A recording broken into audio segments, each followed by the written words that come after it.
ಎಲ್ರಿಗೂ ನಮಸ್ಕಾರ. Love OTP ನಿನ್ನೆ ರಿಲೀಸ್ ಆಯಿತು.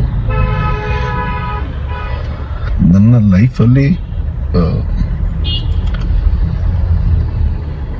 ಈ ರೇಂಜ್ ರಿವ್ಯೂಸ್ ಆಗಿರಿ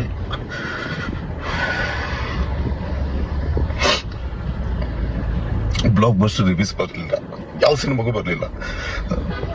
14 ವರ್ಷದ ಕೆರಿಯರಲ್ಲಿ ಈ ರೇಂಜ್ ಬ್ಲಾಕ್ ಬಸ್ಟರ್ ರಿವ್ಯೂಸ್ ನನಗೆ ಯಾವತ್ತೂ ಬರಲಿಲ್ಲ. ಬಟ್ ಬೆಳಿಗ್ಗೆ ಕಲೆಕ್ಷನ್ಸ್ ರಿಪೋರ್ಟ್ ನೋಡಿದಾಗ ತುಂಬ ನೋವಾಯಿತು. ಓಕೆ, ಅನೀಶ್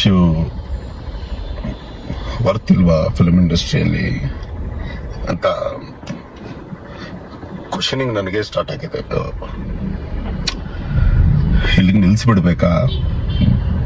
ಬಿಕಾಸ್ ಎಂಥ ಬ್ಲಾಕ್ ಬಸ್ಟರ್ ರಿವ್ಯೂ ಬಂದ್ರೂ ಯಾಕೋ ನಾನು ರೀಚ್ ಆಗಕ್ಕಾಗ್ತಿಲ್ವಾ, ಇಲ್ಲ ಜನನ್ ಸೆಳೆಯಕ್ಕಾಗ್ತಿಲ್ವಾ? ಬಂದು ನಿನ್ನೆ ಪ್ರೆಸ್ ಅವರೆಲ್ಲ ಕಾಲ್ ಮಾಡಿ ಅವ್ರು ಶಾಕ್ ಇದಾಗ್ತಿದ್ದಾರೆ. ಏನು ಇಷ್ಟು ಚೆನ್ನಾಗಿದೆಯಲ್ಲ, ಬಂದಿಲ್ವಾ ಅಂತ ಶಾಕ್ ಆಗ್ತಿದ್ದಾರೆ. ನನಗೆ ಏನು ಹೇಳ್ಬೇಕು ಗೊತ್ತಾಗ್ತಿಲ್ಲ. ಅನೀಶ್ ಮೇಲೆ ನಂಬಿಕೆ ಇಟ್ಕೊಂಡು ಅವ್ರಿಗೆ ಹೇಳ್ತಿದ್ದೀನಿ. ಅಂದರೆ ನನ್ನ ಅಖಿರ ಆಗಿರ್ಬೋದು, ವಾಸು ಆಗಿರ್ಬೋದು, ರೀಸೆಂಟ್ಲಿ ಆರಾಮ್ ಅರವಿಂದ್ ಸ್ವಾಮಿ ನೋಡ್ತಿರೋರಾಗಿರ್ಬೋದು, ಇವ್ರಿಗೆ ಹೇಳೋದೇನು ಅಂದರೆ ನೆಕ್ಸ್ಟ್ ವೀಕ್ ನೋಡ್ತೀನಿ, ಆ ಮುಂಬರೋ ದಿನಗಳಲ್ಲಿ ನೋಡ್ತೀನಿ ಅಂದರೆ ಆಗಲ್ಲ ಸರ್. ಯಾಕಂದರೆ ನನಗೆ ಅಂತ ಯಾರೂ ಇಲ್ಲ.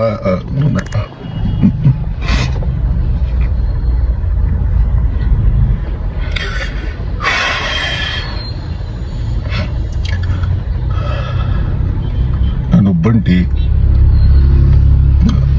ನನಗೆ ಬ್ಯಾಕ್ ಗ್ರೌಂಡ್ ಅಲ್ಲಿ ಎಲ್ಲವೂ ಆಗುತ್ತೆ. ನೀನ್ ಬರೀ ನಟನೆ ಮಾಡ್ಕೊಂಡಿರೋ ಅಂದ್ರೆ ಅದು ಆಗದಿರೋ ಕೆಲಸ. ನಟನೆ ಜೊತೆಗೆ ಎಲ್ಲವೂ ನಾನೇ ಮಾಡಬೇಕು. ಸೊ ಇವತ್ತು ವೀಕೆಂಡು ಏನಾದರೂ ಉಳಿಸ್ಬೇಕು ಅಂದ್ರೆ 2 ದಿನ ಅಷ್ಟೇ.